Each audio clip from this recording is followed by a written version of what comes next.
جو خان صاحب نے جج کو بھی کہا ہے کہ جی قانون یہ ہے اور سپریم کورٹ کا فیصلہ ہے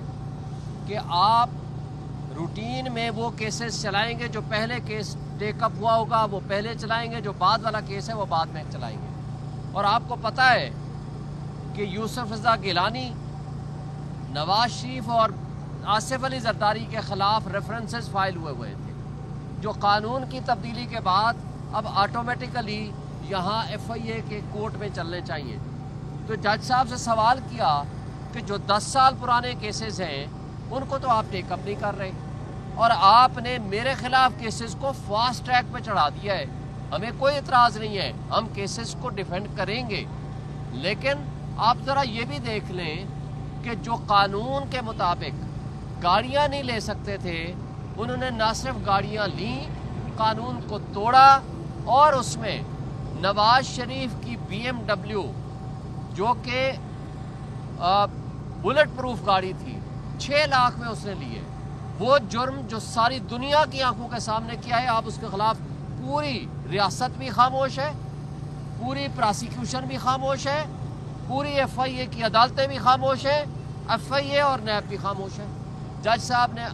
صاحب کو آج عمران خان صاحب نے یہ کہا، اور یہ ان کا قوم کے نام پیغام بھی ہے کہ یہ سوائے پولیٹیکل وکٹمائزیشن کے اور کچھ بھی یہ کس کیس میں نہیں ہے۔ اس کے آگے جاتے ہیں القادر ٹرسٹ، اس کے بارے میں تفصیل سے بعد میں بات کریں گے پرسوں کو انشاءاللہ، لیکن جس کیس میں کوئی نقصان نہیں ہے، جس کیس میں سوائے اس بات کے کہ پاکستان کو 190 ملین پاؤنڈ ملے، پاکستان کی تاریخ میں پہلی مرتبہ باہر سے پیسہ آیا، اس میں تو آپ نے ایک چیریٹیبل ایشو کو تو آپ نے ان کو ملزم بنا دیا، جبکہ آپ کو یاد ہے کہ زرداری صاحب کا بلاول ہاؤس لاہور میں 5 ارب روپے کا آج سے 13 سال پہلے بنا، اور اس کے بدلے میں زرداری کی سندھ گورنمنٹ نے وہاں ملک ریاض کو کراچی میں زمینیں دیں، جس کو سپریم کورٹ نے نوٹس لیا۔ آج تک کوئی کیس نہیں ہے، اس وقت بھی کوئی کیس نہیں ہے۔ پھر یہ جو این سی اے کے ساتھ معاہدہ ہے، حسن نواز نے ملک ریاض کو 9 ارب روپے کی پراپرٹی لندن میں 18 ارب روپے میں بیچی، یہ ہے اصل ایشو۔ یعنی وہ 9 ارب کی رشوت لی، جس کو این سی اے نے کہا کہ یہ سسپیشس ٹرانزیکشن ہے۔ اب اس 18 ارب میں سے اس کے اوپر تو آپ نے کوئی ایکشن نہیں لیا آج تک، نہ کوئی مقدمہ بنا، نہ اس کے اوپر ایکشن ہوا، نہ نیب بھی خاموش، ایف آئی اے بھی خاموش، ہمارے ریاستی ادارے بھی خاموش۔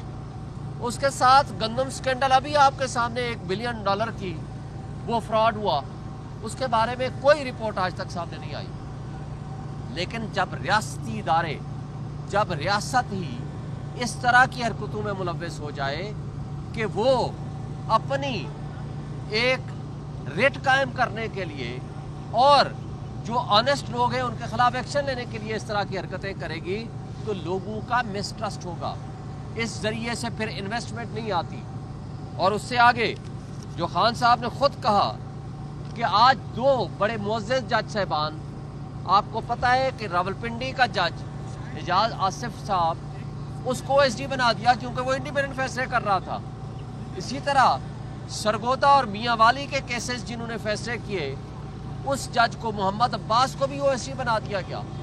اور ان ججز کو نوازا جا رہا ہے جو ججز عمران خان کے خلاف فیصلے کرتے ہیں اور اپنے ضمیر کے خلاف فیصلے کرتے ہیں۔